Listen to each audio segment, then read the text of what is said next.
పార్కులో ఈ బెంచ్ మనకు ఎన్నో అద్భుతాలు చూపించబోతోంది. ఈరోజు అద్భుతం పేరు పార్థు. పార్థు చదువుకు తగ్గ జాబు రాక నాకే ఎందుకు ఇలా జరుగుతుంది దేవుడా అని బాధపడుతున్నప్పుడు సడన్గా ఆకాశంలో నుండి ఒక పెద్ద శబ్దం.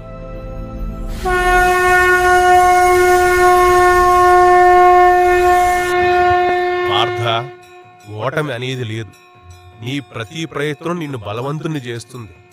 ప్రతి విఫలం నీ విజయానికి దారి చూపే మెట్టు మాత్రమే అవుతుంది. ఎందుకు దిగులు పడుతున్నావు? పడిపోవడం ఓటమి కాదు, లేలకపోవడమే ఓటమి. ఆగిపోవద్దు. అర్హత సాధించే వరకు ధైర్యంగా పోరాడు.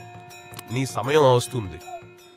ప్రయత్నించి విఫలం అవ్వడం ఓటమి కాదు, ప్రయత్నించకుండా ఉండిపోవడమే అసలైన ఓటమి.